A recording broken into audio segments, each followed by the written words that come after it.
Anna's archive has scraped and downloaded 256 million rows of metadata and 86 million audio files from Spotify, totaling around 300 terabytes of data. Anna's archive typically aggregates print media links for books and papers and provides searchable results in its mission of preserving humanity's knowledge and culture. Anna's archive has been blocked in many countries and has had hundreds of millions of URL takedown requests filed with Google. The 86 million audio tracks, that's me, are composed of 160 kilobit per second quality for popular songs, and it drops down to 75 kilobits per second for less listened tracks. I am muted now. Good. These tracks represent 99.6% of listens on Spotify. That's crazy. Wow. They state, this Spotify scrape is our humble attempt to start such a preservation archive for music. Of course, Spotify doesn't have all the music in the world, but it's a great start. They will be releasing the data on their torrents page in different stages with the metadata already released. Then the music files will be dropped in order of popularity, followed by additional file metadata and album art. They also state on their blog, for now, this is a torrents-only archive aimed at preservation, but if there is enough interest, we could add downloading of individual files to Anna's archive. Please let us know if you would like this. Spotify later responded saying they have identified and disabled the accounts that were scraping the data. They state, since day one, we have stood with the artist community against piracy, and we are actively working with our industry partners to protect creators and defend their rights. All right, so this seems... You know what? Let's have the conversation we were having pre-show. Oh, boy. Luke has a theory that I think is an interesting theory, and let's not get too deep into the granularity necessarily of it. Okay. But Luke basically presented that he wasn't sure that people would be as yo-ho-ho about this. And I don't think they have been. I would put that out there.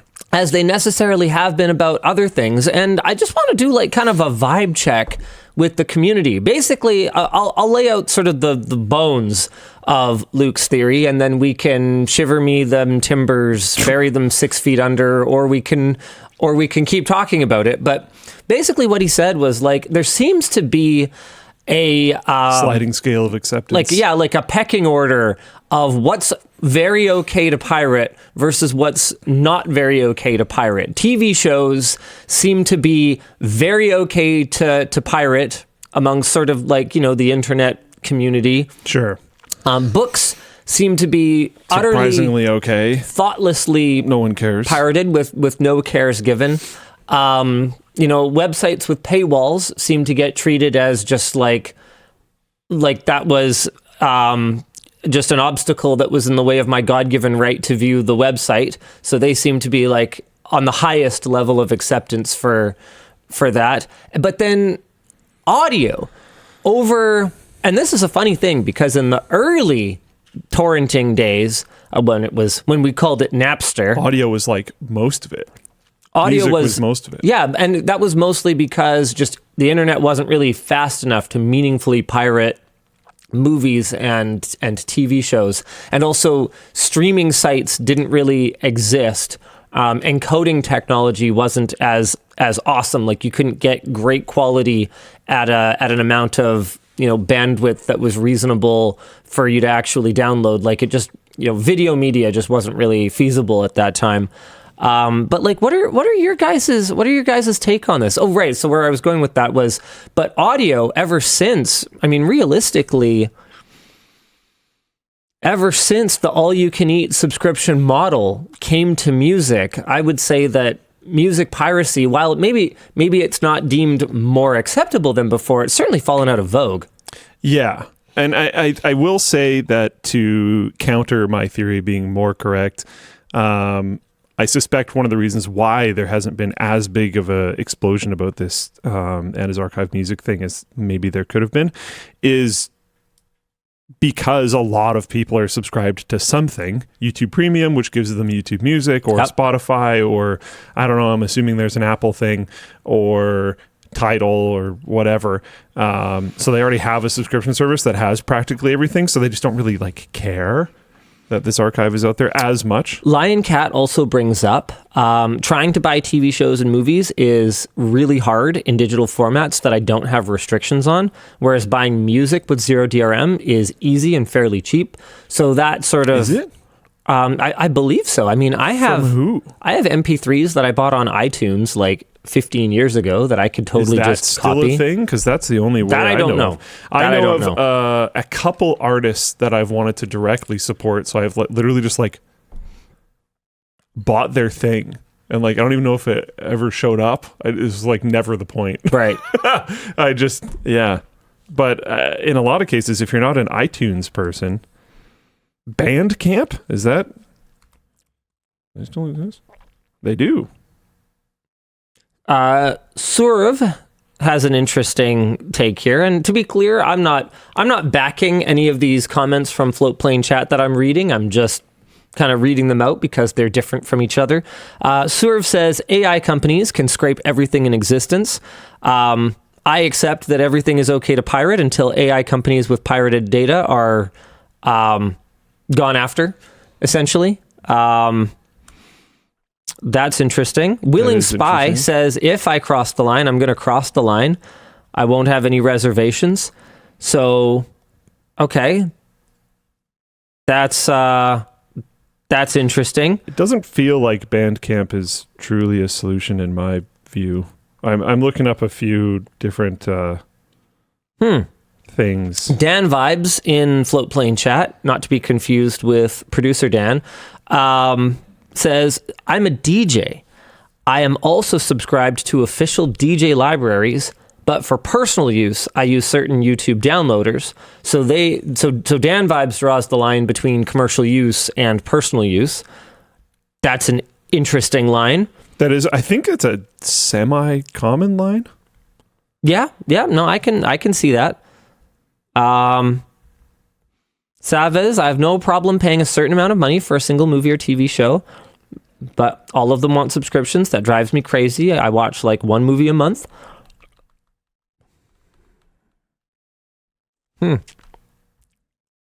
Stone Monarch says, I only pirate music because even if I pay for it, it gets removed.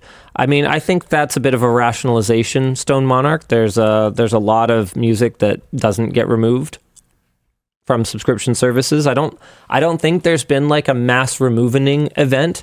There certainly have been things that have been removed, and that certainly is a major downer.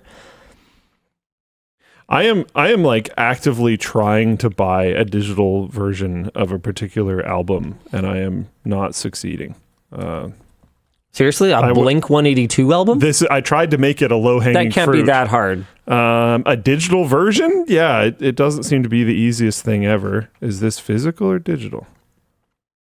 Audio CD. Nice. Solid. Literally solid. It's solid. The one on their actual store is an LP. I looked up Blink-182 on Bandcamp. Right. And they only have one album, and it's Buddha, which is like, I don't think most people know that that album exists. This is not like the easiest thing ever.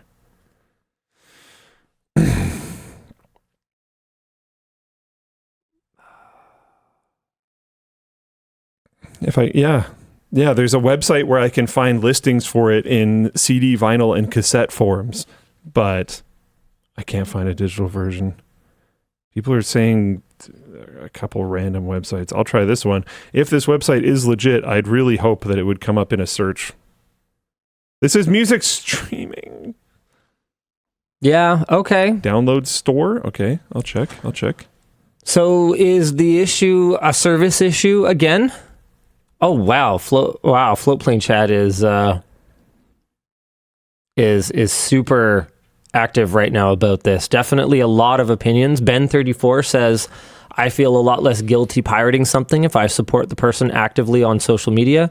I feel this is fine. What do you think? What does that mean? Well, it depends what you mean by supporting. If like you press thumbs up once in a while on one of their tweets, I would say that that does not count. Well, listen, my whole thing with piracy, right, is I've always said, your own line. Here's That's the fair. impact. You're going to draw your own line. What I can say is that the amount of money they would have made from you not pirating their stuff is substantially, maybe even infinitely higher than what they're going to make from you pressing thumbs up once in a while. So, if you're trying to find like a monetary support rationale, then that's definitely not equivalent. However, if you're drawing the line some other way, then that's your line to draw. But I would say they're not the same thing. Minor Skills says, half the movies and shows I want to watch are not available anymore at all, not in my country, etc. That's a major one, is like the whole regional licensing that's massive. Locks thing. I think that's a huge driver for piracy. There's a lot of... This is one of the reasons why I basically refuse to subscribe to any of those services, is somewhat in line with the person who said, I might subscribe for a certain thing of music and then it's gone. That's much more real, in my opinion, on the movies and TV show side of things. Yeah. Where you subscribe to a service and then, I don't know, some of the shows that you might have wanted might just disappear. That's happened many times with things like Netflix. Clapped K24 Accord says, I'll gladly buy a concert shirt when I'm seeing artists perform live. If you aren't good enough for me to see live, I don't feel the need to directly support you. And then goes on to completely obliterate their own argument, saying, only exception is the Tragically Hip and other bands where members have died and disbanded. Right, exactly. Or members where live performances are not practical because... they do a lot of post-processing on their music, and that, is not conducive to performing live, or maybe they have a health condition that makes it so that they can't perform live, or, there's I think that, again, not taking a stance on your stance, but you took a stance on your stance. You said, this is my line. By the way, here's a giant hole in the line that I drew. And that was on you. Who did that? Not me. Music's good on shuffle. Videos are more... Yeah, wow. This is really, really interesting. Okay, The Outlier says, I pirate music videos, and movies. However, videos. I have a Spotify account for actually listening to music and an offline backup in case it gets taken down. See, like on a personal level, I kind of like that. I buy Blu-rays, vinyls of content I love, and I go and see many live shows and go to the theaters regularly. So you are the outlier, aren't you? That's literally their username, The Outlier. Oh. Yeah. Okay. It is very interesting to see how easy it was for any time I've ever talked about piracy for it to tick off a large percentage of the audience, because reading through these comments and the conversations, like, this is about the fastest I think I can remember seeing Floatplane chat moving. Just move, yeah. Everybody has drawn not just like a line on a linear scale for like how much piracy is okay, because there's all the different ways of piracying. There's all the different mediums that you can pirate. There's all the different definitions of piracy. There's a lot of folks, myself included, who feel that piracy is circumvention of the payment of a media good. Like, to me, that was always kind of what it fundamentally boiled down to. There are clearly folks who do not agree. To them, piracy requires it to be illegal explicitly. That was, and I believe that is actually like dictionary definition. Yeah. Correct. I think that's the reason why you switched to calling it privateering. Yes. So it's like this whole, it becomes like a whole spirit versus letter of the law sort of argument at that point, which, again, to me has always been, sort of arbitrary, but to a lot of people is a very important line that they draw for their own personal morality so that they don't have to wear a tricorn hat or something. But yeah, it's clear that y'all are... okay, man, I keep getting new takes here. Ixie Your Face goes, I'd never pirate fiction, but non-fictional, educational, pretty much always. I think that's also a pretty common line, to be honest. Also, Really? high XE. Yeah, I think so. I mean, explain it to me. When you're on university campuses, Mm-hmm. the hats are on. Yeah, sure. The hats are firmly positioned. Was I just a little bit on the older side? Because digital textbooks was not as much of a thing when I was in my first couple of years. Barely creaking into being a thing when I was going to school. I bought all my textbooks used. People were That was a thing. voracious about it. And then I resold them.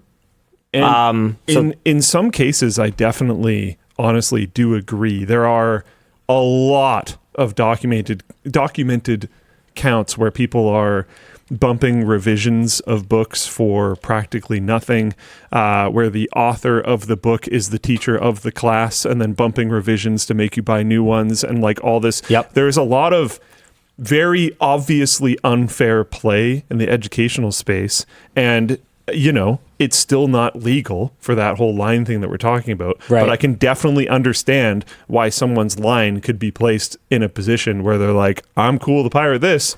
I'm going to be okay with that, because it's like, you're spending a mind-shattering amount on getting a North American education. And yeah, 2024 study showed a huge number of students pirate books and also share them around. Totally makes sense. Nad00 says there's even some university lecturers who will send an email out saying, don't use these websites. Yep. These ones. This is a thing that has actually also happened many times. To make it easier for them to find them. Yep. Like it's tough, because think of how many scenarios you are required to buy a book. Clapped K24 Accord says, I proudly pirated the Canadian Electrical Code. If safety is that important, I ain't paying $300 on it. Get wrecked. Yeah, people have their own line, right? I don't know. I could see there being certain educational books that I would feel really bad about pirating. Yeah. And I could see there being certain educational books where I'd be like, download. Like, I don't know. I think it really depends on the one specifically for me. Yeah, and to me, the biggest takeaway here is that literally no two people sitting next to each other in a room could possibly agree 100% on what's okay and what's not okay to pirate. Yeah. Unless they were absolutists, unless they were literally Sith. Yeah. Only a Sith speaks in absolutes. Literally nothing is okay, or literally everything is okay. Yeah. Which there are people in both camps.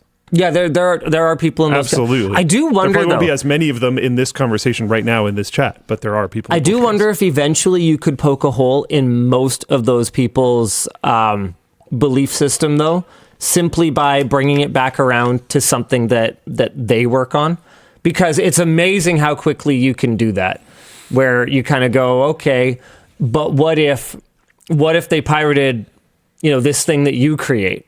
What if somebody didn't pay you for your work? And they'll be like, well, obviously, that's an exception because I hope I don't misrepresent their argument, but I know there's a group of people where it's all information should be free at all times.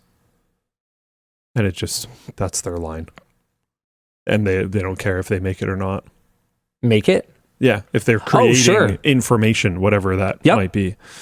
I do believe that for there are a significant number of people that actually walk that walk. Oh yeah. But also, most of the people who say they do, I have not found that they actually do. I know I've met people that do, but I think I would agree with you on that one, where a lot of people will hear that and be like, oh, that sounds cool, and then not actually really think about the consequences. Well, there are definitely people that have thought about the consequences and are just like, yep, totally. I'm going to contribute to open source stuff. I'm going to do all these other things. I'm going to absolutely walk this walk, and it is what it is.